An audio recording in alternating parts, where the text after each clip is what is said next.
Hola, buenas tardes.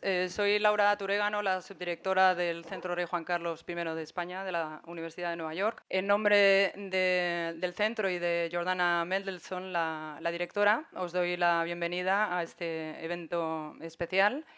Muchas gracias por venir en esta tarde que estábamos comentando precisamente tan desapacible.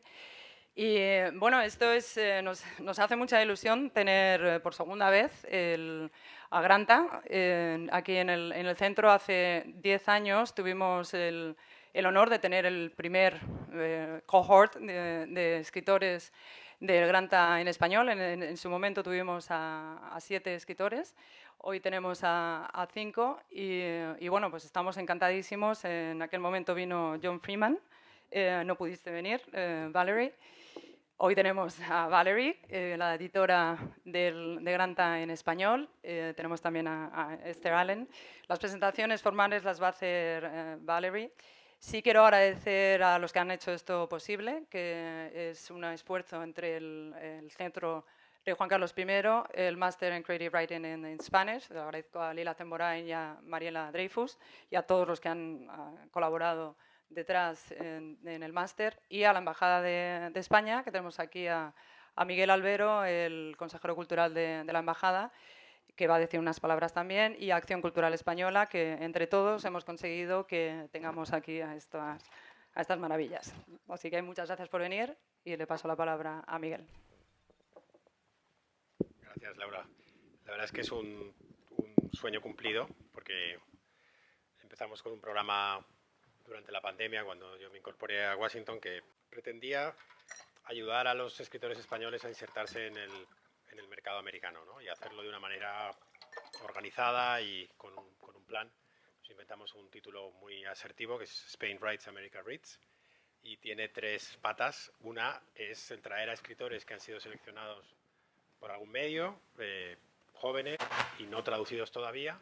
Y este es el caso de los de Granta y del proyecto de 10 de 30 que yo monté cuando estaba en la dirección de Culturales.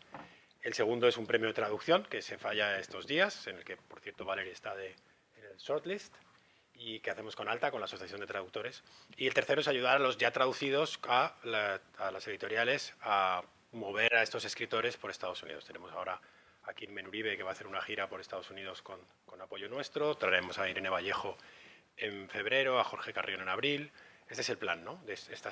Con estas 3 patas, ¿no? Y este de Granta, pues no podía faltar, ¿no? Tenemos a Valerie, que es como la embajadora de la narrativa en español en Estados Unidos, que si no existiera habría que inventarla, y a esta selección maravillosa de estos jóvenes autores que, bueno, algunos coincidían con los de 10 de 30, porque es evidente, 10 de 30 eran autores de menos de 40 años, y al final se han hecho tres series, y la idea es ayudarlos a entrar en los distintos mercados, ayudar a que se consigan traducciones y después a moverlos una vez que esas traducciones se hayan conseguido. Así que nada más, simplemente está que estoy muy contento de que por fin esto se produzca.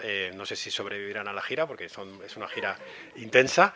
Nos ha costado mucho a todos, porque ha sido un verano de mucho trabajo para que esto saliera adelante con ACE y con Valerie buscando las distintas sedes, pero yo creo que sin duda va a ser una experiencia fantástica para todos. Así que muchas gracias.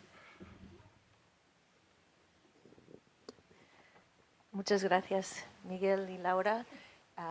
Para nosotros es un honor, un gusto estar aquí y, bueno, trabajar en esta dirección, ¿no? de poder traer las letras jóvenes de España y de Latinoamérica a lectores aquí en Estados Unidos.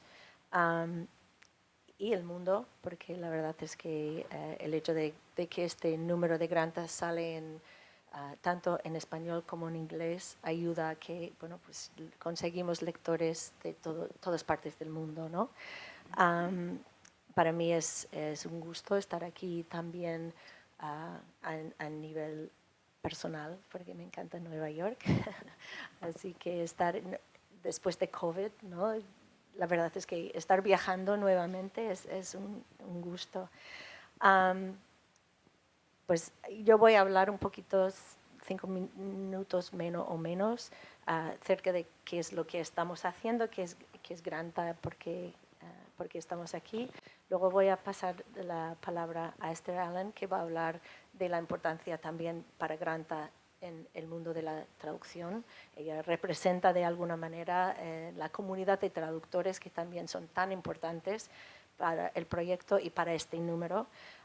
Y luego vamos a pasar a lecturas y una conversación con los escritores. Que iremos, en vez de presentar todos de una vez, iremos presentando cada uno.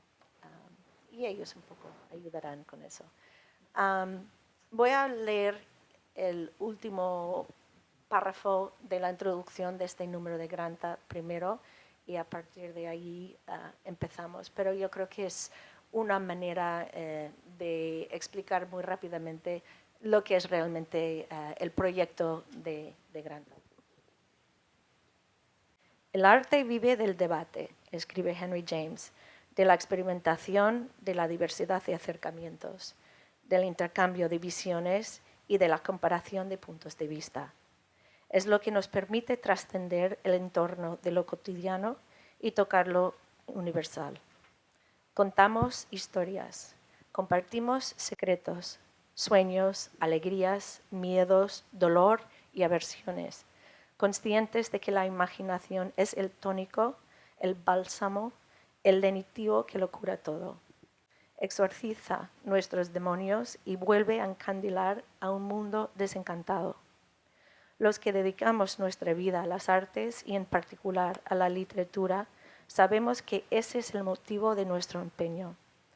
La geometría de la transformación, de las correspondencias, de las conexiones, los puentes existenciales hacia el reino del otro, hacia las miles e interminables aventuras de la experiencia humana. Entonces, de alguna manera expresa lo que desde hace mucho tiempo hemos estado intentando hacer en la revista Granta. Para quien no lo sabe, Granta es una revista británica de más de 130 años de existencia, pero Granta en español se lanzó hace 20 años.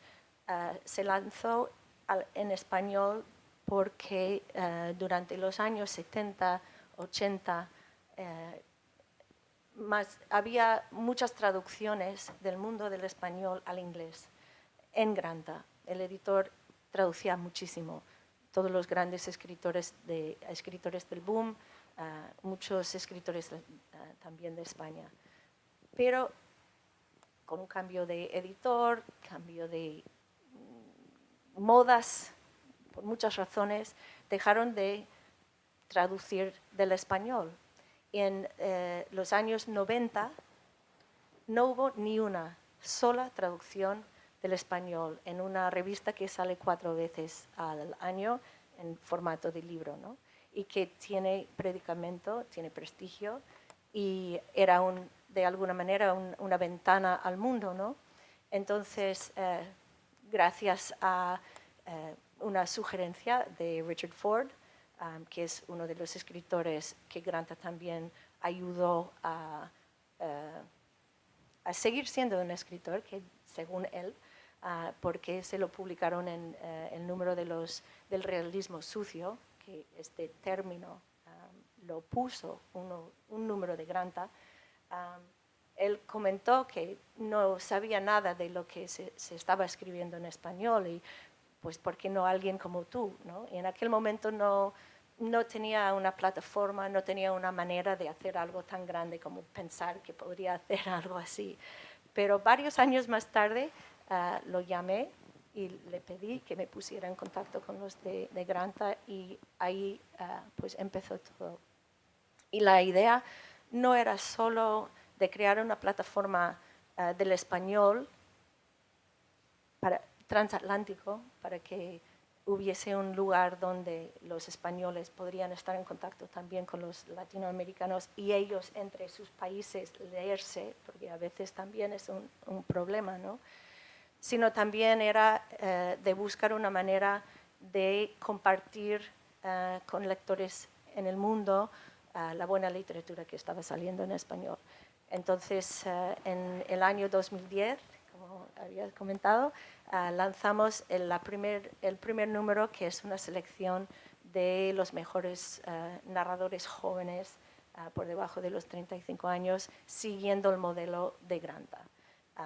Granta lanzó su primera selección en el 82 y ahora hoy en día pues las selecciones y las listas se hace mucho, ¿no? Pero en aquel entonces no era tan habitual. Y resultó que encontraron una generación de mucho talento en Inglaterra. Descubrieron escritores como Salman Rushdie o como Ishiguro, ya premio Nobel, como Martin Amis, Ian McEwan, muchísimos de los grandes escritores de esta época, ¿no? Entonces, quizás era un poco osado pensar que podríamos hacer algo no tan enorme, pero bueno, si no tienes un poco no te desafías un poco, pues no haces nada. Entonces lanzamos en el 2010 esta primera selección. Y de esta selección pues tuvimos la oportunidad de descubrir ya para el mundo escritores como Samantha Schweblin, por ejemplo, que cuando la seleccionamos en el número de Granta no había sido publicado fuera de Argentina. No sé, Andrés Neumann, Alejandro Zambra, que ya estaba apuntando maneras. Muchos de los escritores de aquella generación ya son escritores cuyos nombres conocemos muy bien, ¿no? Entonces, bueno, pues aquí estamos con la segunda selección que hicimos en pleno COVID. Escogimos 25 en vez de 20, porque tuvimos muchas dificultades con el jurado de reducir a 25, y 25 era como el lugar donde no nos íbamos a matar. O sea, así, que pudimos llegar a un acuerdo con 25. Y me da muchísimo gusto que hoy vamos a poder escuchar sus obras que han escrito en este número, y tengo que decir que ellos fueron preseleccionados y tuvieron que escribir sabiendo que si lo que entregaron no daba el nivel, no iban a entrar finalmente. Entonces, como que no había nada de presión. Y bueno, pues ahí voy a dejarlo con este contexto, y ahora paso la palabra a Esther para hablar desde la traductora, pues el proceso que también trabajó con Alejandro y lo demás de traducción. Y Esther Allen, quien no lo sabe, es una traductora absolutamente, es un enorme privilegio tenerla traduciendo para este número. Ha traducido desde Di Benedetto a Javier Marías y muchísimos de los grandes escritores y escritoras del español, además de ser una profesora de Baruch y también escritora de libros sobre traducción. Muchísimas gracias, Valerie. Estoy totalmente de acuerdo con Miguel, que tú te pareces a Dios. Si no existieras, tendríamos que inventarte, pero gracias a Dios no necesitamos invitarte porque aquí estás. Inventarte, perdón. Es un placer estar aquí y era un gran privilegio estar incluido en ese número de los mejores narradores, entre tanto joven tan talentoso y también tanto talento traductor, porque la colección de traductores que reuniste para ese número, o sea, Frank Wynne, Jennifer Croft, Robin Myers, cada uno es una estrella de la traducción. Así que estar en esa compañía fue realmente, me sentía muy privilegiado. Y voy a decir algo sobre ese nexo entre dos idiomas globales, que es esta versión, que es la versión en inglés. Pero antes quiero comentar, hablaste un poco del número que salió hace 10 años o hace 12 años, la primera edición de ese proyecto. Y mencionaste varios escritores, Samantha Schweblin, Alejandro Zambra, que ahora son mucho más reconocidos, mundialmente reconocidos, lo que da mucho que esperar de ustedes. Y quiero señalar un caso en particular, el de mi amigo Andrés Barba, que salió en ese número y para demostrar cómo ese tipo de intercambio puede enriquecer la cultura, ¿no? Porque salió en ese número, esto le llevó a estar traducido, tener varios libros traducidos. Después decidió que quería vivir en Nueva York, pidió un año en el Centro Coleman y escribió un libro extraordinario sobre el arquitecto español Guastavino. El libro se llama Guastavino y Guastavino cortito, lindísimo, divino. No se ha traducido al inglés todavía, pero representa una revitalización de ese pasado hispano de Nueva York que es tan visible en todas partes y también tan invisible. O sea que eso es la rareza de esa ciudad, que es a la vez tan hispana, tan obviamente hispana para todo hispano y tan totalmente no hispano para los que no reconocen, que no saben reconocer. Y Andrés como que ha puesto, ha abierto otro hoyo en esa pared, ¿no? Entre Nueva York hispana y Nueva York anglófono, que no es anglófono solamente, obviamente, pero por decirlo así. Y ya que he llegado a estos dos idiomas globales, cuyo encuentro nos lleva aquí a Nueva York a hablar de este número, solo quiero decir que lo que estás haciendo, Valerie, y lo que está haciendo Granta, obviamente empezó con esa idea de atravesar fronteras entre el nuevo mundo y el mundo viejo, primero en inglés, después en español, pero esa frontera entre el inglés y el español es a lo mejor, y como traductora estoy segura que estás de acuerdo conmigo, es la frontera más difícil de atravesar. Y no es por culpa del español, es por culpa del inglés, porque el inglés es un monolito que no traduce, que no piensa en el resto del mundo, que piensa que el inglés es lo único que existe, que fuera del inglés no hay nada. Y eso se ve en todas partes. Yo antes organizaba un festival literario en Nueva York que empezó casi 20 años ya hace. Y la idea era presentar escritores como los que ustedes ven aquí, que no escriben en inglés, que por supuesto eso tiene que representar la mayoría de los escritores en el mundo, obviamente. Y al principio la idea era que iba a ser como 60-70%, con algunos escritores reconocibles que escriben en inglés para atraer el público, ¿no? Pero desde el principio me dieron listas de escritores del mundo entero, de todos los países, y todos escribieron en inglés. Y yo decía, pero eso no era la idea. Eso no era la idea. Y la gente era incapaz de captar que hay una diferencia fundamental entre un escritor que escribe en inglés y un escritor que no escribe en inglés. Esa diferencia era imperceptible. Y pues ahora ese festival, creo que menos de 20% de los escritores son escritores que no escriben en inglés. Ha ido cada año disminuyendo. O sea que queremos creer que hemos creado un espacio largo para la traducción, que han entrado mucha gente, pero en realidad ese monolito sigue siendo un monolito. Así que celebro y festejo el gran esfuerzo de Valerie, la presencia de ustedes, la presencia de este libro, y ojalá que todas tengan carreras magníficas con muchísimos libros traducidos al inglés y que nunca se pongan a escribir en inglés. Hay que seguir fidel a su idioma. Porque esa presión terrible debe de sentirse en el mundo entero, ¿no? Pero si todo el mundo se pone a escribir en inglés, ¿qué es lo que hemos perdido? Pues la cultura total.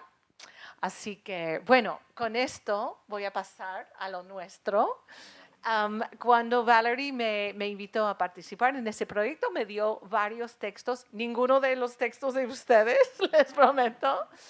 Y yo escogí de inmediato el texto de Alejandro Morellón, que no conocía antes su trabajo, pero me fascinó lo que leí. Y sobre todo por el toque borgesiano que tiene, pero es un Borges un poco distinto del Borges que conocemos, que digamos. Y ya, pues bueno, si quieres decir un poco antes de leer el pasaje, presentarlo y presentarte.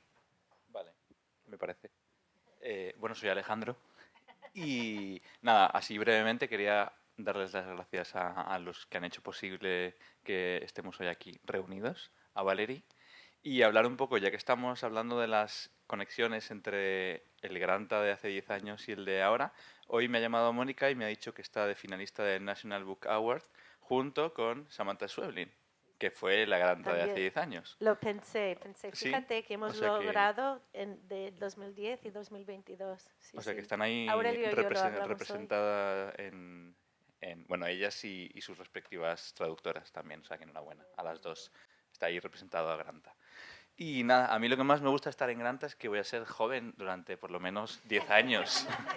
Claro, porque yo ya me duele la espalda, se me ha caído el pelo, ya estoy achacoso, pero sigo siendo joven escritor.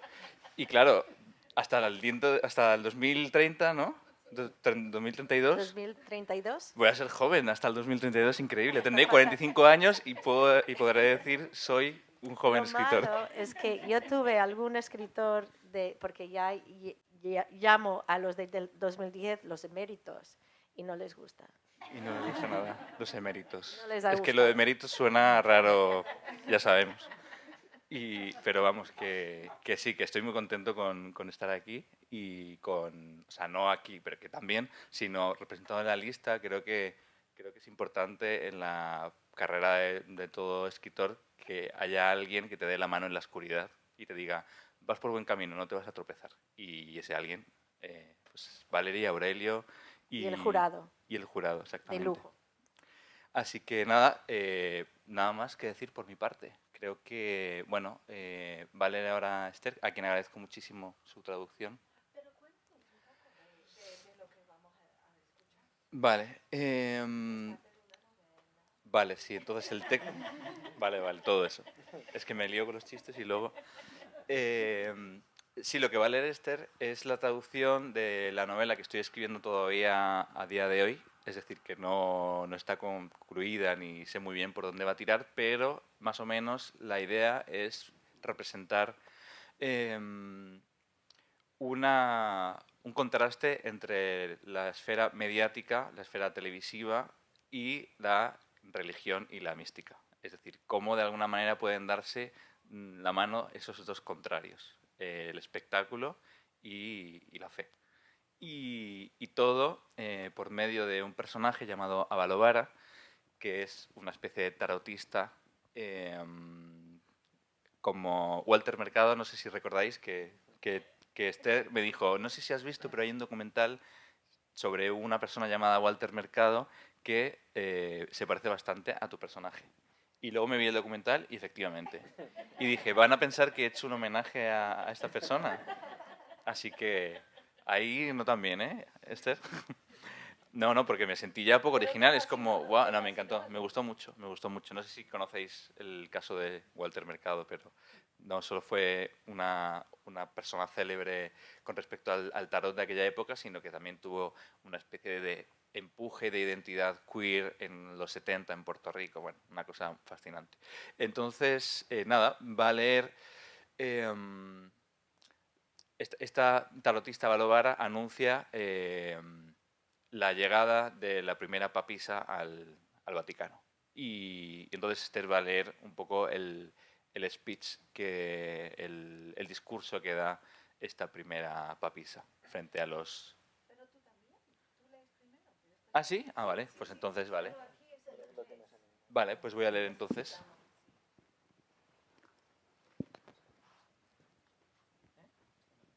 Está en inglés, sí. Aquí no. Traducción del inglés al inglés sería muy raro, ¿no? Bueno, ha habido casos de traducción de un idioma al mismo idioma, ¿no? No sé cómo se llama, homolingüística, traducción homolingüística creo que era. Muy interesante eso. A mí me ha pasado alguna vez cuando he estado traduciendo, bueno, interpretando, y que traduzco, pero más bien parafraseo lo que ha dicho la otra persona, pero en inglés. Me ha pasado alguna vez y no me doy cuenta de que no estoy parafraseando en inglés y no traduciendo al español o al viceversa. Pasa. Bueno, pues esto ya os digo, esto es lo que dice Avaloara con respecto a la nueva elección de la papisa. Avaloara, os recuerdo, es la tarotista televisiva. Y dice: y con estas voces os hablo ahora, hijas mías, en este mundo que parece estar brutalmente dividido. Pero, ¿hubo alguna vez en el que el mundo no estuviera brutalmente dividido? Entre los hombres y las mujeres, entre los creyentes y los no creyentes, entre los dogmáticos y los infieles, entre los politeístas y los monoteístas, entre las criaturas y los que las dominan, entre los opresores y los oprimidos, entre los prostituyentes y las que se prostituyen, entre las víctimas y los verdugos, las brujas y los inquisidores, la clase burguesa y el proletariado, los delirantes y los cabales, entre la salud y la enfermedad, entre el mundo de arriba y el mundo de abajo, en un cúmulo de contraposiciones, en una lucha inexacta e infinita de los contrarios. Pero ahora, ¿qué ocurre con la nueva papisa? ¿Por qué este odio tan visceral a Micaela Andreina? A pesar de todos los cónclaves celebrados, escuchad bien, el mundo parece indignado por el hecho de que alguien que no sea un hombre, es decir, una mujer, ocupe el mando papal, ostente la mitra y el báculo, se erija como Santa Madre y Suma Pontífice y Vicaria de Cristo y sierva de los siervos de Dios, y que esa misma mujer sea, además, tan joven y tenga la mirada decidida, pero sobre todo, según dicen los vetustos gerontocráticos, apostólicos y romanos del Vaticano, por su arrogancia al acercarse al palco en el que se ha besado los dedos para levantarlos luego hacia la devota multitud, como una madre que le da las buenas noches a sus hijos.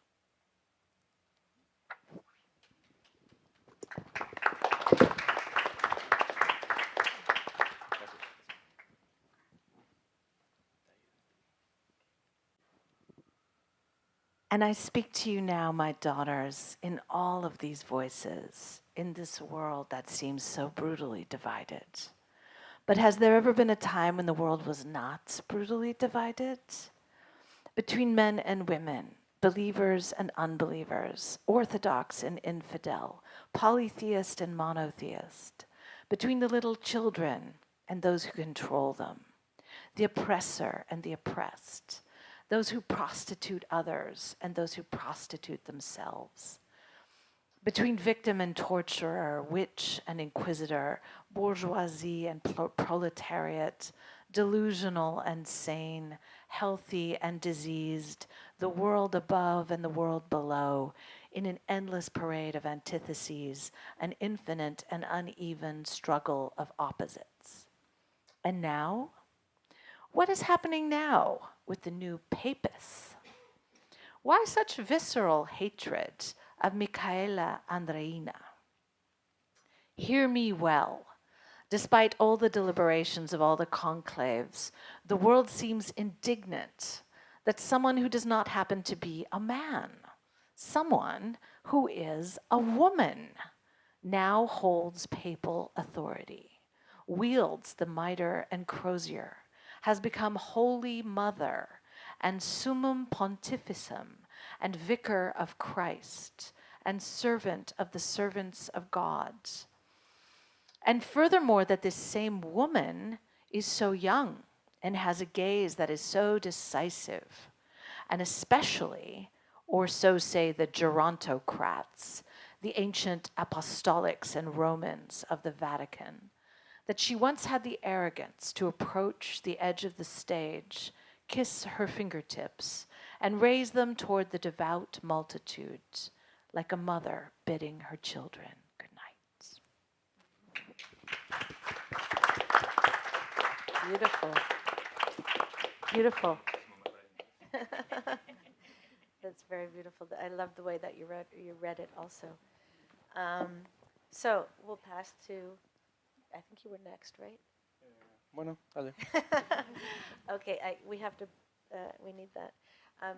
Michelle Nieva es de Argentina. Am, él escribió un texto, hay algo un poco interesante aquí.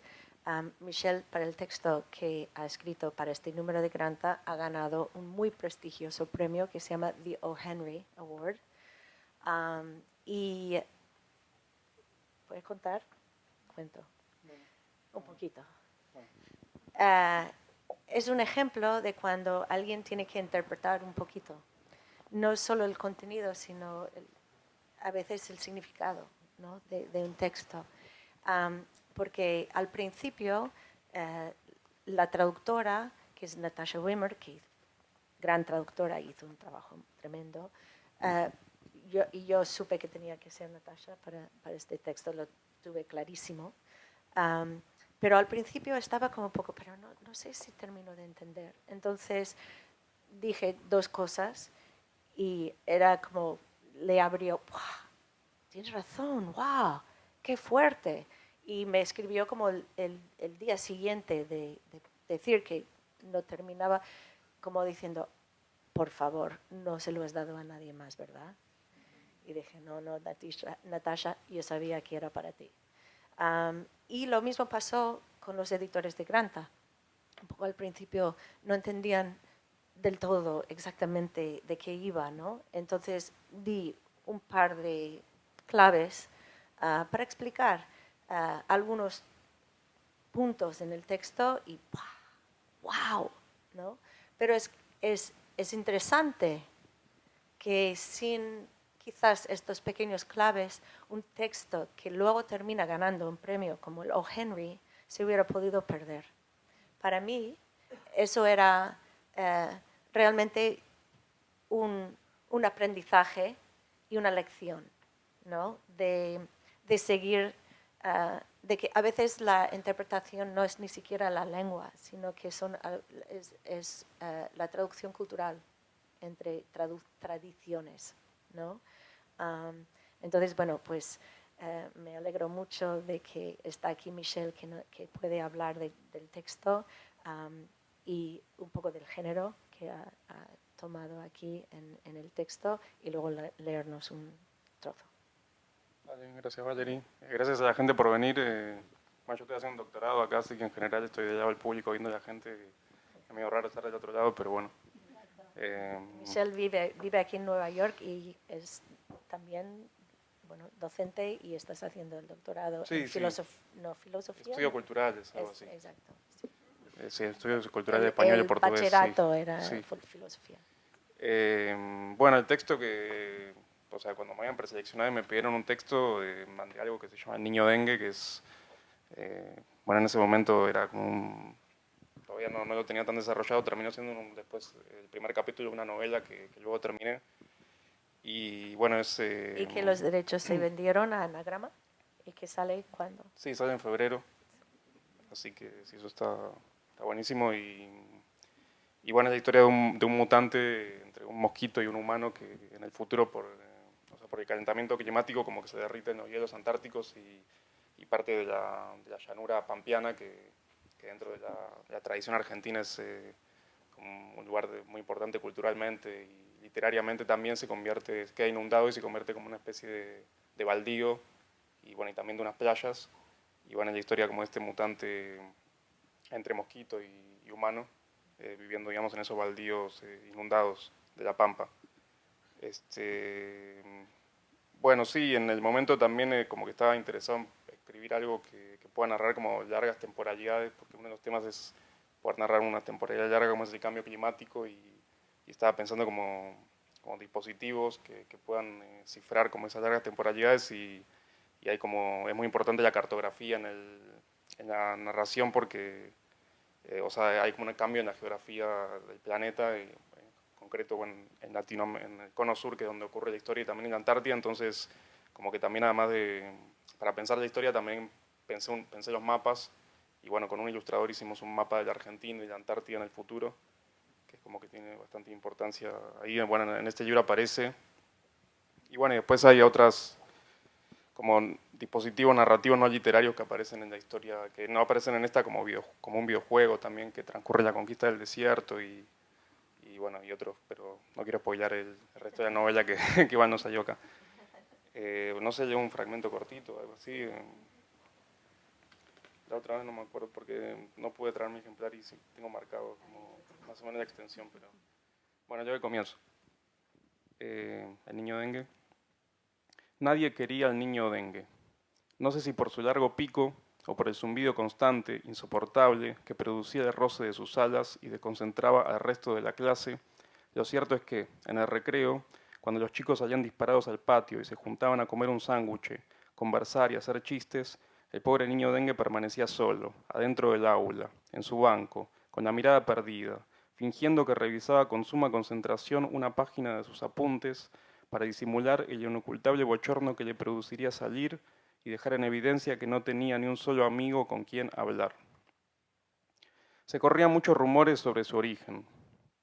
Algunos decían que, por las condiciones infectas donde vivía la familia, en un rancho con latas oxidadas y neumáticos en lo que se acumulaba agua de lluvia podrida, se había incubado una nueva especie mutante, insecto de proporciones gigantescas, que había violado y embarazado a la madre luego de haber matado a su marido de una forma horrenda.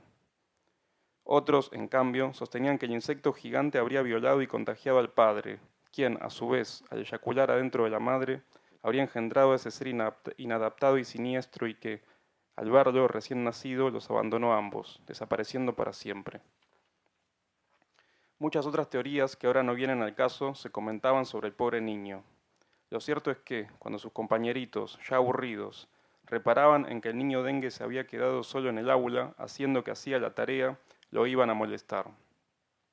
Che, niño dengue, ¿es cierto que a tu mamá la violó un mosquito?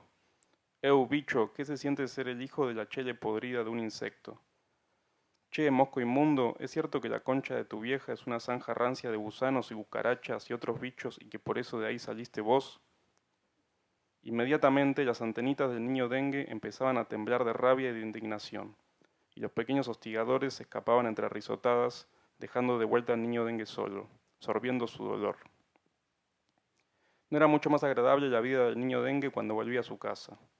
Su madre, él juzgaba, lo consideraba un fardo, una aberración de la naturaleza que la había arruinado para siempre. Una madre soltera, con un hijo. Bien, criar un hijo sola es difícil, pero al cabo de los años el niño dará satisfacciones a la madre que justificarán con creces su esfuerzo, y eventualmente el niño será un joven y después un adulto que podrá acompañar y ayudar y mantener económicamente a la madre, quien, ya mayor, recordará con nostalgia el hermoso pasado compartido y se llenará de orgullo por los logros de su primogénito.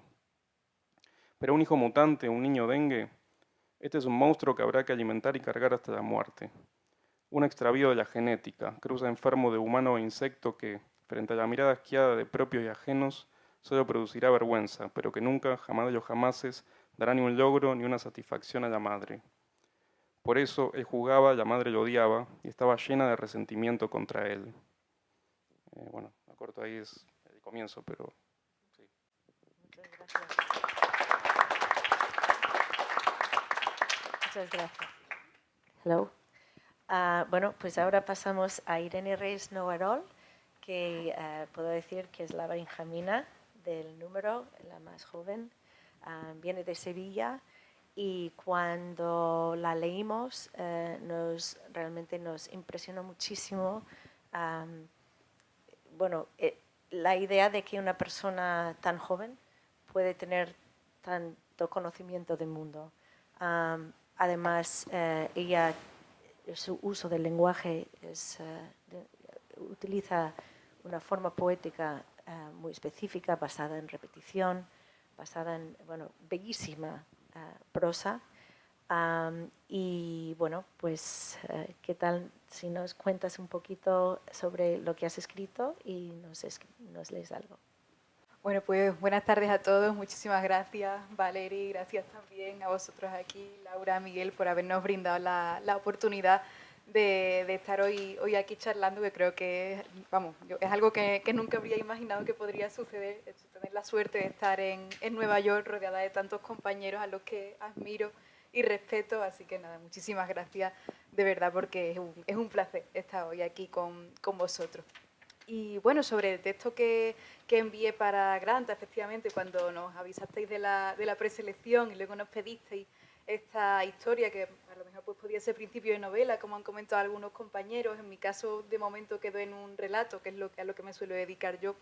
Pues tenía en mente que me interesaba escribir una historia que tuviera alguna relación con ciertos vínculos familiares complicados. Es algo que siempre me ha interesado mucho, ¿no? Ver cómo en el seno de una familia, que realmente es la primera estructura social con la que contamos desde que venimos al mundo, cómo en ese espacio que supuestamente debería ser idílico, como nos han contado tantísimas veces pues, a lo largo de la historia, en cuentos, en narraciones tradicionales, cómo puede ser que desde entonces, desde ese momento, ya exista lo que puede ser el germen del caos, de la destrucción o de la enfermedad. De manera que en este caso me interesaba escribir una especie de cuento tradicional o de cuento de hadas invertido, y por eso este relato tiene como protagonista a una chica, una niña de 7 años, que vive con su hermano pequeño, que es un bebé, y con su madre. La madre tiene un problema de personalidad, tiene un problema de bipolaridad, vaya, de manera que la niña al mismo tiempo tiene una relación ambivalente con la madre, ¿no? Al mismo tiempo pues la admira, disfruta de todos los momentos con ella, siente que el mundo es muchísimo más bello a su lado, pero también a la vez existen momentos donde ella tiene que proteger al hermano para que la madre no le haga daño a ella y al bebé, para que la madre no se haga daño a ella misma, porque de vez en cuando también se encierra en la cocina y enciende el gas. Y el momento que suelo leer es la parte final del cuento, porque como ha comentado Valeri, me interesa todo lo que está relacionado con la estilística, con la forma de las historias, no solamente la narrativa pura. Y por eso normalmente me llama la atención lo que es la construcción atmosférica de un relato, ¿no? La construcción de un ambiente sensorial a partir del cual empezar a montar, a crear una historia. Entonces es este momento en el que el ritmo se ha ido acelerando cada vez más. La madre va a estar ya encerrada en la cocina, tiene muchísima relación esta parte final de la historia con el final de la vida de Sylvia Plath, de Anne Sexton y, por desgracia, pues de tantísimas escritoras que tuvieron un final semejante al que a continuación voy a leer. La niña dice: mamá me ama, dice, es la mejor del mundo. En los días dorados del otoño, la madre reverdece, le salen frutos, se colma de primavera. Besa a la niña en la frente, en las mejillas, en el ombligo. Este cordoncito nos unía, le acaricia la espalda, le canta la ilusión, brilla en sus pupilas una alegría inmensa, parece que le hubieran dado cuerda. Se apodera de su cuerpo una felicidad prefabricada, se deja consumir por un goce histérico, tan cercano a un grito de socorro. Pero a la niña no le importa. Disfruta y sabe que todo acaba, que antes o después terminará dejándola a la puerta del colegio para no recogerla. Los padres de sus compañeros le preguntarán y ella contestará con su mejor sonrisa y dirá que bueno, que un resfriado o dolor de oído, de cabeza.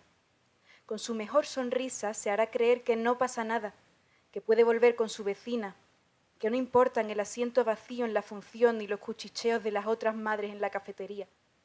Seguirá defendiendo que es la mejor mamá del mundo y que a veces desaparece o se desconecta como un juguete sin pila, solo porque está cansada. Es normal, trabaja mucho. También la niña sabe divertir al hermano y puede ayudar cuando haga falta. Ya es grande, olvidó a Wendy. Sabe y no quiere saber porque sigue los consejos de la abuela. Ve, oye, calla. Al llegar al piso aprende a cambiar los pañales y contiene la respiración para no vomitar. Huele a gas. A veces come, a veces no, pero entra en la despensa e intenta dejar la papilla lista para el hermano. Se estira hacia el bote de leche y ya casi llega, ya casi alcanza. Se pone de puntillas hasta que no puede más y el bote se le derrama encima. Pero no importa, no importa. Se le mete en los ojos el líquido tibio. Imagina la ubre tensa al ser ordeñada. Leche de mamá vaca que se le desliza cuerpo abajo y le entran arcadas. Alguien se dejó la llave abierta. Se deforman los dibujos de su camiseta favorita, pero no pasa nada. No pasa nada. Intenta encontrar un paño mientras se le mojan los pies. El bebé se asusta y ella le inventa una sonrisa. Lo anima a bailar sobre charcos de angustia blanca. Plas, plas. Le aplaude y lo reconforta con cariño. Le peina el cabello rubio y suave y lustroso, ricitos de oro. A veces la papilla se le mezcla con los pañales sucios, pero no importa, no importa. La niña aguanta y vuelve a cambiar al hermano y le dice: todo irá bien, no tengas miedo, aunque sigue oliendo a gas. Y esta vez mamá se ha encerrado en la cocina. No hay tiempo. ¿Cuánto peso soportará la telaraña? A través del cristal se difuminan sus máscaras, translúcida su silueta ante el horno. ¿Por qué se agacha? ¿Por qué no se aleja? Vuelve el rostro hacia los gritos. Estoy mirando el último poniente. Oigo el último pájaro. Hacia la voz cubierta de leche y de orines y de espanto. No dice nada porque no hace falta. La niña ve y la niña oye y la niña calla. Niña lista que siempre sabe lo que ocurre, pero que hoy no llega a tiempo. No apaga el gas, no llega a tiempo. Fuera, la calle y la lluvia. Noviembre asoma a los charcos. Olor a tierra mojada. Muchísimas gracias otra vez.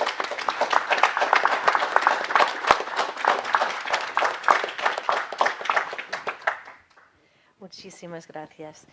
Yo me gustaría preguntarte sobre tus influencias, porque Irene, muchos de sus textos tienen que ver con la mitología, pero también cuentos de hada. Hay muchas veces en sus textos una sensación como de dulzura y de belleza, pero siempre con un agujón ahí detrás, ¿no? Como en este borde entre lo que puede ser bello y peligroso, ¿no? Cuéntanos un poco de las influencias que has tenido. Pues creo que si tuviera que hablar de las influencias que más me afectan a la hora de escribir, ¿no? Porque creo que es necesario hacer una distinción entre el momento en el que uno está leyendo, ¿no? Donde es verdad que bueno, pues absorbemos todo tipo de escrituras, de estilos y disfruto cada uno de ellos, pero es cierto que hay algunos que me influyen más a la hora de escribir, ¿no? Y quizás pues sean estilos relacionados con la atención al detalle. Eso es algo que siempre me ha interesado mucho, entender una historia no como un todo narrativo con la estructura tradicional de planteamiento, nudo, desenlace, sino como una construcción que sepa darle el peso necesario a cada detalle, a cada pequeño instante del que se puede extraer pues toda esta percepción sensorial que es al final la que llega a los lectores. Creo que eso es algo que desde siempre me ha impactado mucho. Siempre han sido autores que me han maravillado, y aquí pienso, pues, por ejemplo, están Rulfo, están Cortázar, está Samantha Schweblin, que la habéis estado mencionando antes, y siento que sí son necesarios y que han influido de forma bastante importante, de forma decisiva en la manera en la que hoy escribo. Y creo que la otra vertiente que más importancia tiene en mi escritura quizás sea la del hibridismo. Ya he comentado que no suelo tender a construir historias como se entiende la narrativa tradicional, sino que me interesa mucho todo lo que es la mezcla entre la narrativa, la poesía y el teatro. Creo que estamos ya en un momento en el que es necesario romper esas barreras que tradicionalmente han existido entre estos tres géneros mayores, y creo que hemos tenido la suerte de ser testigos de muchísimas obras que pues, han demostrado que se puede ir más allá de esos compartimentos estancos que solemos entender por género, y es por eso por lo que siempre intento prestarle atención a las relaciones que pueda tener la narrativa con a lo mejor algún momento lírico, ¿no? Y esto creo que está también relacionado con la atención al detalle que comentaba antes, pero también siempre creo que es curioso, es interesante ver la relación que puede tener la narrativa con el teatro, por lo menos con el monólogo dramático, ¿no? Ver cómo siempre escribimos, aunque sea tradicionalmente visto como un momento, como un instante solitario, ¿no? Se nos ve siempre a los autores como muy solicistas, muy encerrados en nosotros mismos, pero al final es un intercambio con el tú, con la persona que está al otro lado. Y creo que en este sentido el género que mejor demuestra esto, que mejor da cuenta de ello, es el teatro. Por eso siento que es necesario pues llegar a un punto en el que podamos encontrar una mixtura entre estos tres géneros, y bueno, de momento eso es de lo que me estoy ocupando, así que nada, ahí vamos. Muy bien, fenomenal. Sí, el punto de teatro se nota, sí que se nota mucho, se ve. Bueno, Mateo, ¿te toca? Mateo García Elizondo, que es un escritor mexicano, tiene una novela publicada por Anagrama que se llama Una cita con la Lady. Mateo trabaja mucho en estos lugares donde como el estado alterado de la conciencia, ¿no? La psicodelia, también trabaja en la larga tradición mexicana, ¿no? También pues de drogas alucinógenos, ¿no? Cosas como muy interesantes. Entonces, bueno, pues Mateo, ¿nos cuentas un poco sobre tu historia? Bueno, yo también quería empezar dando las gracias a Lila Semborain, a NYU y a Valerie por traerme a Nueva York este año y a ustedes por estar aquí. Muchas gracias por venir. Pues sí, como dice Valerie, a mí me interesa la conciencia, la experiencia interior de los personajes y tiendo a escribir historias que suceden mucho al interior de los personajes. A mí me interesa la conciencia y las partes como los intersticios de la conciencia un poco, los puntos de transición entre estados extremos, a veces opuestos de la conciencia, entre el sueño y el despertar, entre la vida y la muerte. Este cuento que escribí para Granta en particular es parte de una serie que empecé a escribir con este cuento, como de lo que yo llamaría como, sí, cuentos psicodélicos quizás, o sea, son cuentos en donde creo que la pregunta central siempre termina siendo un poco qué es real, en oposición a a qué está sucediendo solamente en mi mente. Y, o sea, y si algo tiene menos importancia solo porque está sucediendo dentro de mi mente, y si la mente tiene un interior, un exterior, y bueno, son preguntas que ya empiezas a caer como en una espiral de preguntas, entonces prefiero escribir historias sobre eso que preguntármela. Y nada, sí, yo digo que es un género que si el padre de la ficción psicodélica, digamos, fuera Philip K. Dick, la madre sin duda sería Borges. Y bueno, en este cuento que escribí, pues, un poco cuando nos llamó Valerie a presentar un cuento para la colección, yo pues pensé, voy a escribir un cuento que realmente como trate con los temas, un poco en donde pueda yo pues, explayarme un poco en mis temas. Y este cuento lo quería escribir desde hace mucho, es un cuento sobre un reo al que condenan, bueno, un hombre al que condenan de por vida a la cárcel por asesinato, y su condena es ser encerrado en una muy pequeña cápsula y ser enviado al espacio exterior, en donde tiene que pues caer infinitamente hacia el vacío, eternamente hacia el vacío, y es un poco sobre la conciencia enfrentándose al vacío, digamos. Tanto al asombro que puede provocar como al aburrimiento y a la locura que empieza como a surgir ahí. Y solo está, y su única compañía es un pequeño arbusto que es un poco, también es un poco un monólogo la historia, y es el personaje hablándose a sí mismo y hablando con el arbusto, digamos, también. Entonces, pues les voy a leer un fragmento. No estoy bien seguro de cuál.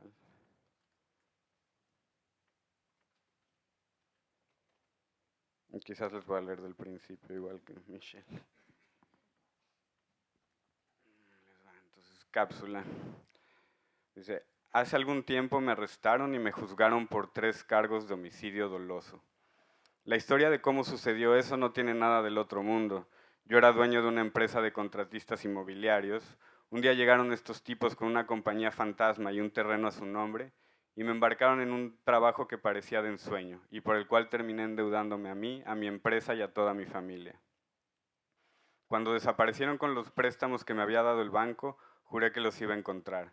Anduve un rato buscándolos y al cabo de un tiempo los encontré y los cité en un estacionamiento para pedirles mi dinero.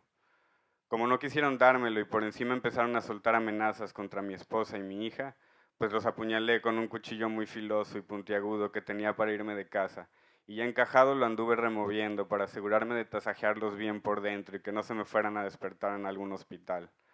Siguiendo ese método, el que más trabajo me costó, con 2 piquetes lo despaché.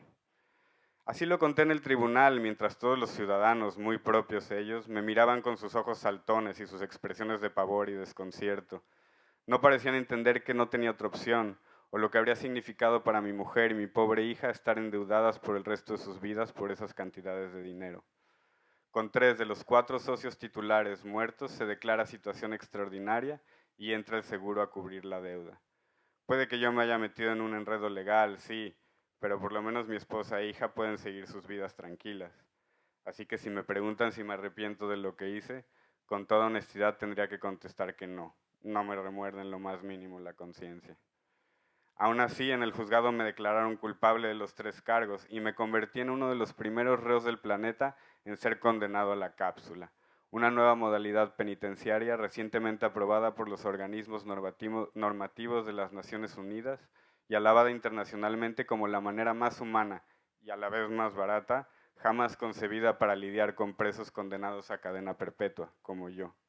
En vez de tener que alojarnos, entretenernos y alimentarnos por el resto de nuestras vidas, a algún genio de la comisión penitenciaria se le ocurrió que convenía más sellarnos en esferas de plomo y titanio de 2,5 metros de diámetro y dispararnos al espacio exterior.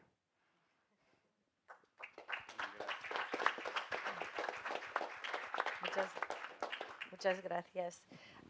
Mateo ha ganado el premio de la ciudad de Barcelona, o sea, es que es un escritor premiado.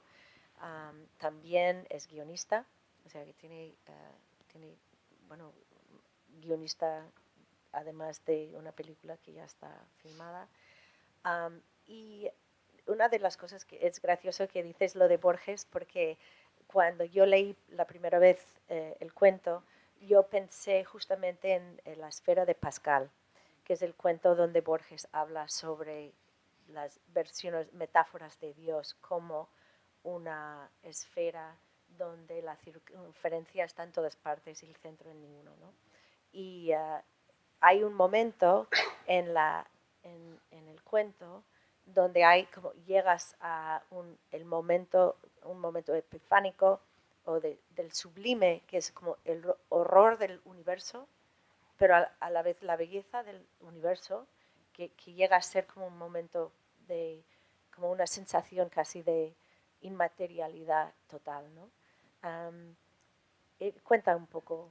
No, sí, quizás ahorita les leí la parte un poco más aterrizada, digamos. Ya luego, en la historia, en efecto, como que el personaje se tiene que confrontar con el vacío y en la cápsula no hay nada que hacer, no hay nada que tocar, no hay pues, nadie con quien hablar más que el arbusto que empieza a cobrar también cierta personalidad por el mismo hecho de que está solo y de que yo quería escribir como una historia de cárcel en la que no hubiera escape posible, en la cual pues no había manera de escapar de la cápsula y en realidad si el personaje se iba a escapar de algún lado iba a ser de su propia mente que lo estaba ya volviendo loco.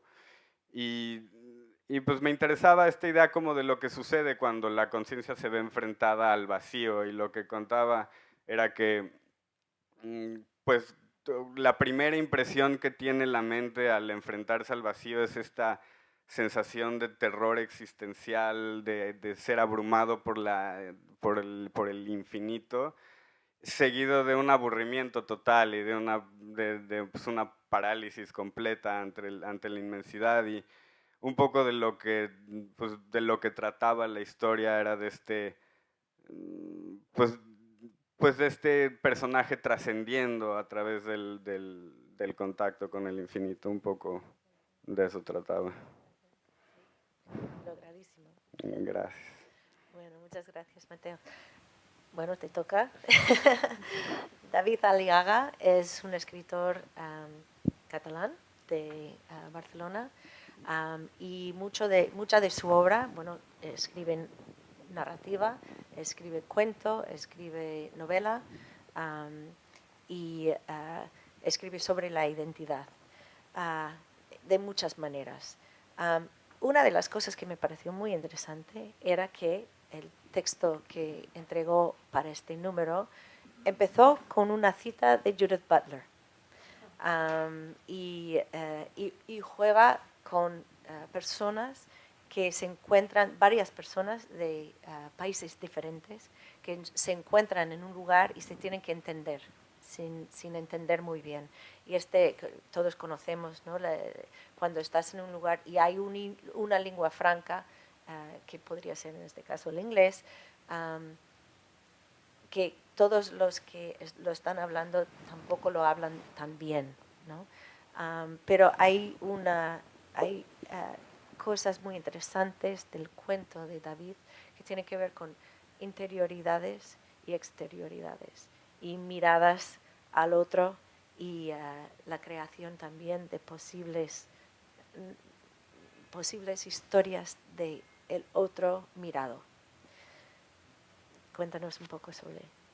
Bueno, antes de hablar del cuento, sumarme al agradecimiento a todas las instituciones que han hecho posibles que estemos aquí. Evidentemente es fascinante. Yo como lector o muy lector de la tradición narrativa norteamericana, ¿no? De pronto venir a hablar de tus textos a Nueva York o a San Francisco es como de pronto muy extraño también, ¿no? Y si nos gusta contar historias, bueno, pues ¿no? Una que pensaba estos días es que de mis 4 abuelos, 3 de ellos no sabían leer ni escribir porque tuvieron que trabajar desde muy pequeñitos. Solo uno de ellos fue a la escuela durante un par de años y para él la literatura era un privilegio y así trataba de inculcárnoslo a mi hermana y a mí. Y pensaba estos días antes de venir para aquí qué probabilidades había, ¿no? De que el nieto de 3 personas que no sabían leer y escribir, que no fueron nunca escolarizadas y una que solo estuvo 2 años, terminase viajando de la mano de Granta, ¿no? De una institución literaria como Granta, Estados Unidos, a hablar de literatura y de escritura. Y probablemente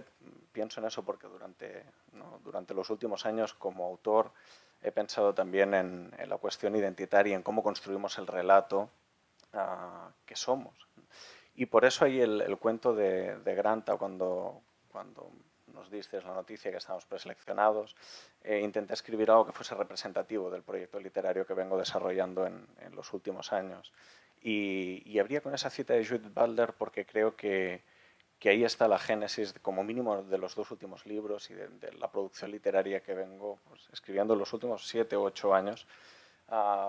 Descubrí un libro de ella cuando estaba preparando mi tesina de máster, que era Taking Account of Oneself, en la que ella describe de forma muy sencilla pero muy brillante que la identidad es algo que construimos como respuesta al encuentro con el otro, que cuando 2 personas se encuentran, de ese encuentro emerge una pregunta sobre quién somos y esa pregunta generalmente nunca es inocente, siempre trata de establecer unos límites posibles a la construcción de la identidad.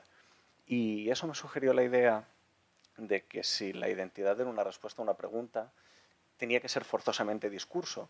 En el caso de los escritores nos puede resultar muy fácil pensar que es un discurso a través del lenguaje escrito o de la palabra, aunque pueda darse de otra forma, ¿no? Nuestro aspecto, cómo nos mostramos a los demás, eso también, ¿no? Tiene una estructura, tiene un contenido simbólico y por lo tanto pensé que como escritor me interesaba explorar de qué forma el lenguaje incide en las construcciones identitarias. Y había esa parte de interés intelectual, pero también había una cuestión de militancia, si uno quiere, o de resistencia. Y era que, mientras que por una parte vivimos en un tiempo, en un momento histórico en el que tenemos más posibilidades que nunca para definirnos en términos identitarios, en las que estamos buscando nuevas formas de lenguaje, nuevas palabras, nuevos términos, para que la forma en la que nos contamos a los demás y en la que los demás se forman una imagen de nosotros sea lo más precisa posible, ¿no? Si pensamos en la identidad de género, en la identidad sexual, estamos buscando esos nuevos términos que representan sensibilidades muy concretas que hace 30 años se podían simplificar y se englobaban todas en un solo término, ¿no? Entonces, toda esa exploración es fascinante y habla de libertad, ¿no? Habla de la posibilidad de que uno se construya de la forma en la que realmente se siente. pero si me parece que estamos en ese momento histórico, creo que también estamos en un momento histórico en el que hay determinadas fuerzas ideológicas o estructuras sociales o estructuras de poder que están haciendo esfuerzos activos por limitar también los límites en los que sucede la identidad. Y de pronto a mí me parecía que además de resultar interesante la escritura, la literatura sobre la identidad, podía ser un ejercicio de resistencia y un ejercicio también de soberanía personal en la que uno decide que el relato que va a contar sobre uno mismo lo cuenta él y trata de poseer ese relato sobre uno mismo.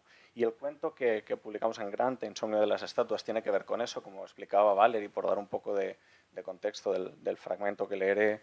Es un personaje que ha sido invitado a un encuentro internacional de editores en Montreal. Se encuentra fuera, por lo tanto, del espacio que nos define. También el espacio que habitamos muchas veces nos deja como espacios que son los que ocupamos y eso nos define. Y cuando estamos fuera de esa rutina o de ese hábitat natural, es cuando tenemos más tiempo para pensarnos a nosotros mismos, porque de pronto ya no hay la rutina, ya no hay la gente habitual y uno tiene que ver realmente cómo se considera o de qué forma se define ante sí mismo. Entonces, este tipo, después de las reuniones profesionales que tiene, se dedica a vagabundear por Montreal, empieza a hacerse de noche, empieza a nevar, ¿no? Se vuelve todo en blanco y negro y él empieza en ese paseo encuentra una figura muy concreta y si te parece, Valerie, leo a partir de ahí.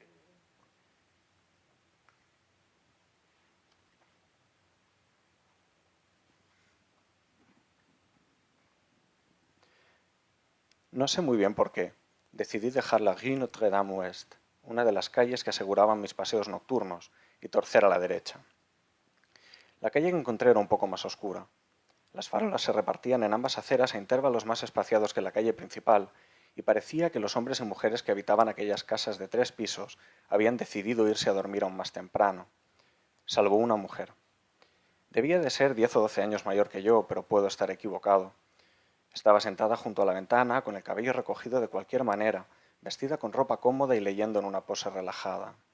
La imagen me produjo una extraña satisfacción. Me reconfortó observarla durante unos segundos, como si yo mismo estuviese sentado en aquel salón, con un pantalón ancho, una sudadera y un libro en las manos, sintiendo la calefacción a una temperatura que permitiese llamar hogar a mi cuerpo. Traté de distinguir a tantos metros qué libro estaba leyendo. La vista, claro, no me alcanzó, pero me sobrevino la idea de que leía a Annie Ernaux, o así es que quise completar la escena. No sé por qué Ernaux y, no sé, yo qué sé, Modiano, mucho más melancólico y noctámbulo. Quizá porque la pasajera que había viajado desde la escala en Frankfurt hasta Montreal, sentada en el asiento a mi derecha, había estado leyendo Los años, y yo había curioseado indiscretamente por encima de su brazo, y me había parecido que Ernaux era una autora poderosa y delicada al mismo tiempo. Había descubierto que en sus libros habitaban la furia y lo sutil.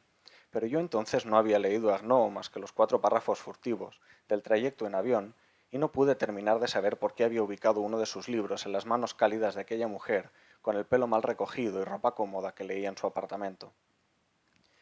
Debió de notar la lectora que alguien la observaba desde la calle, y, aunque si hubiese podido distinguir mi mirada, hubiese descubierto, quiero pensar, una curiosidad franca, casi tierna, se apartó del alféizar, apagó la luz y fue a leer a otra parte, porque, aunque la pieza quedó a oscuras, aún iluminaba sus contornos el resplandor de una lámpara más profundo en la casa, en una habitación a la que mi curiosidad no alcanzaba.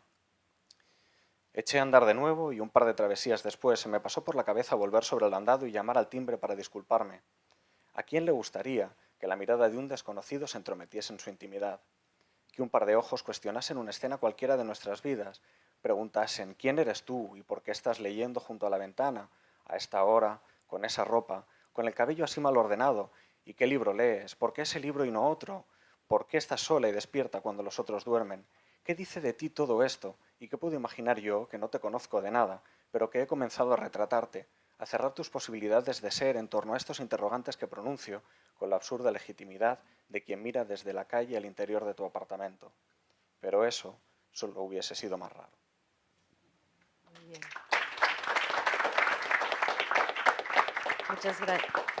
Muchas gracias, David.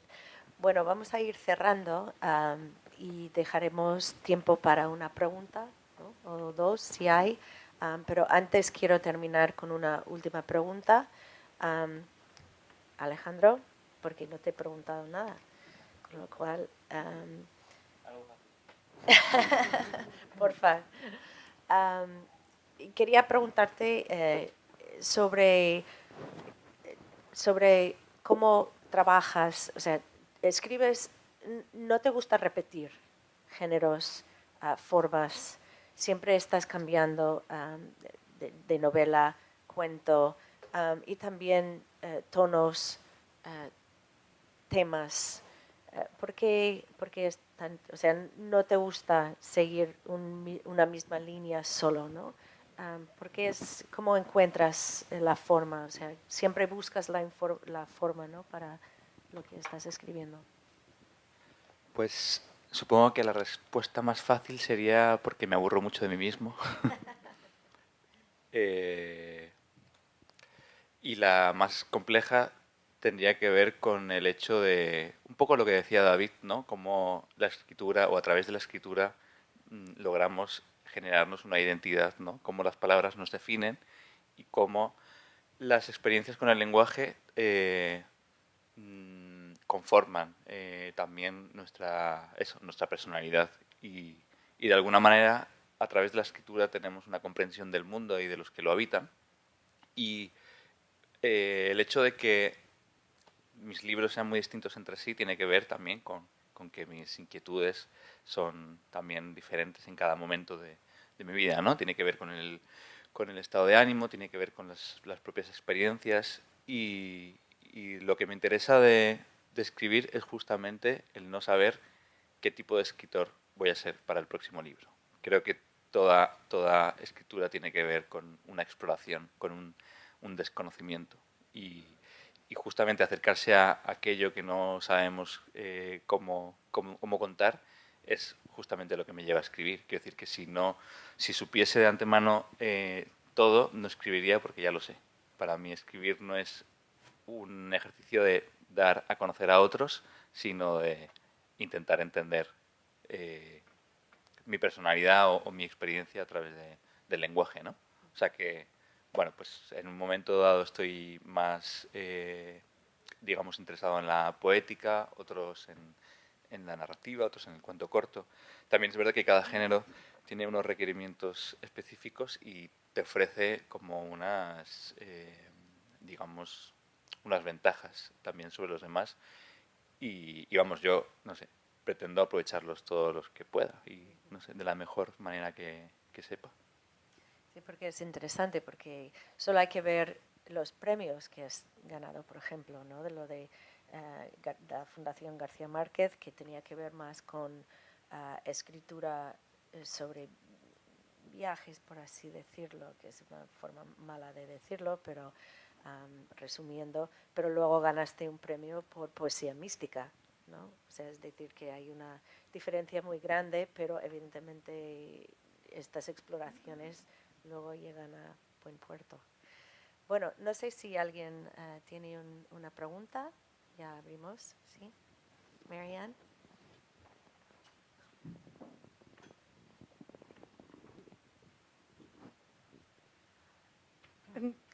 Es una pregunta, perdona, para todos, pero para Valerie, porque nos has hecho un teaser, nos has echado un anzuelo y me gustaría saber cuáles son las claves que le diste a Natasha y a los editores. Y luego había una pregunta para Alejandro, porque también a partir de un comentario tuyo que decías que era un cuento borgesiano, y yo he notado más Borges en otros que en él, y no sé si estás de acuerdo con la, digamos, la caracterización. Pues para explicar las claves tendría que explicar todo el cuento. Y quizás no tenemos tiempo para ello. Tenía que ver un poco con una idea, es filósofo, entonces hay una carga filosófica tras el cuento, y a veces cuando la gente está leyendo cuento de género, que alguien podría decir que es ciencia ficción, se lee como desde género puro, ¿no? Y yo creo que de alguna manera en el mundo anglo hay una tendencia de cerrar, ¿no? De cerrar. Si es de género, entonces las convenciones son tales cosas, ¿no? Pero el cuento de Michel tiene una carga política, hay una lectura política y hay una lectura filosófica. Y ellos no estaban leyendo en estos claves, estaban reduciendo el texto a algo como muy mínimo y no vieron estos niveles de escritura, que era más o menos, por ahí andaba la cosa sin dar todos los detalles. No sé si tú quieres. Yo no participé de ese interno, me enteré después que no lo querían publicar. Pero bueno, el trabajo con Natalia fue espectacular, porque bueno, ella es una traductora con mucha experiencia, bueno, tradujo a Bolaño, a un montón de gente con traducciones que incluso, bueno, Bolaño fue más leído en inglés que en español gracias a sus traducciones. Y bueno, como que también fue como un trabajo de retroalimentación, porque ella también me dio comentarios que me hicieron cambiar cosas del texto original. Como ella me decía que el protagonista era como una especie de personaje como de cómic y lo puso en inglés, puso el nombre en mayúsculas, entonces yo también lo cambié en español, así que fue interesante el intercambio.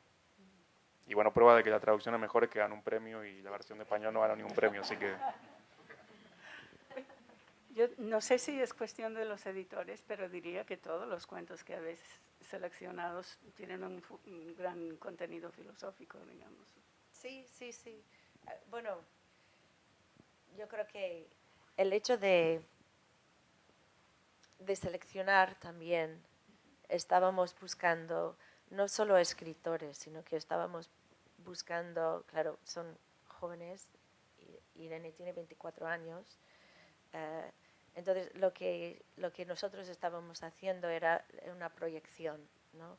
Escritores que veíamos que venían de lecturas, no escritores que, bueno, pues escriben bien, no, escritores que se ve en lo que están escribiendo que están en conversación con otros escritores, con influencias, que están pensando, que están, o sea, mucho más que simplemente buenos escritores.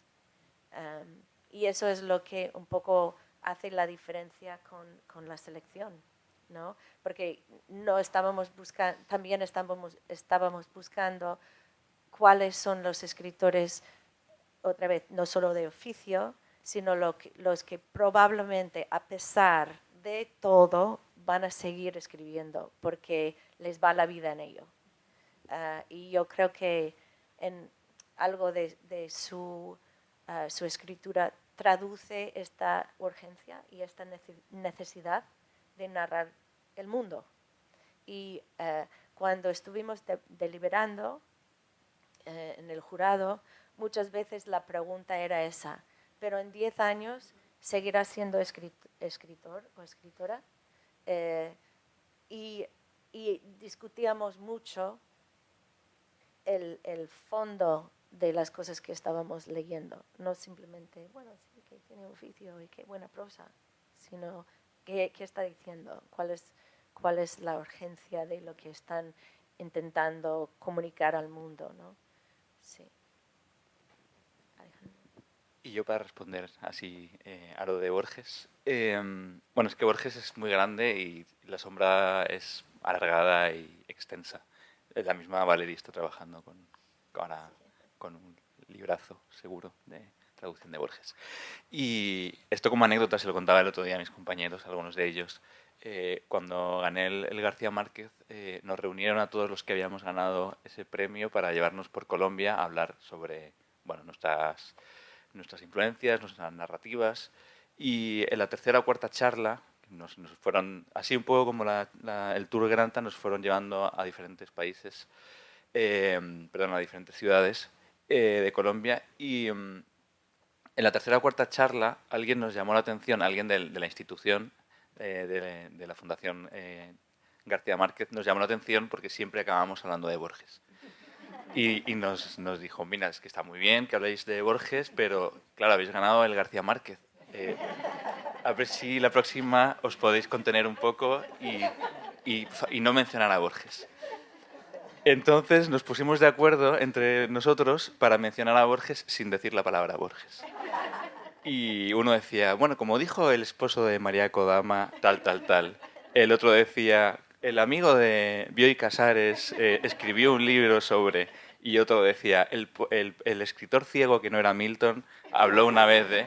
Y encontramos siempre la manera de hablar de Borges sin citar a Borges. Entonces, yo creo que es verdad que sí que a la hora de escribir el texto tenía otras referencias, pero claro, luego, por ejemplo, Valerie me habló de justamente del cuento La esfera de Pascal también, y sí que creo que se puede conectar casi cualquier texto de Granta con Borges de algún momento, de algún punto, porque eso, Borges tiene el centro en todas partes y la circunferencia en ninguna.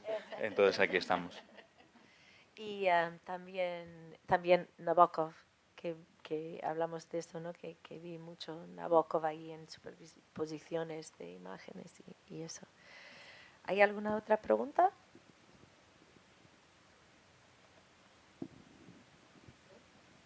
Bueno, pues yo creo que ya estamos un poco pasado el tiempo. Seguimos, ya está. Seguimos porque hay una recepción después. Pero bueno, yo quiero antes agradecer muchísimo a Miguel Albero porque ha sido el artífice de todo esto. Sin él hubiera sido imposible. Y Laura Turegano y todos los de NYU y del el Centro King Juan Carlos. NYU, también Acción Cultural Española, la Embajada Española en Washington y todos vosotros por estar aquí. Para hacer cosas como esto es muy, muy importante la ayuda y el apoyo de las instituciones. Sin eso no se puede hacer. No podríamos estar aquí, con lo cual eso lo agradecemos profundamente. Y muchas gracias, Esther, por estar aquí y por los autores, por compartir su obra con nosotros.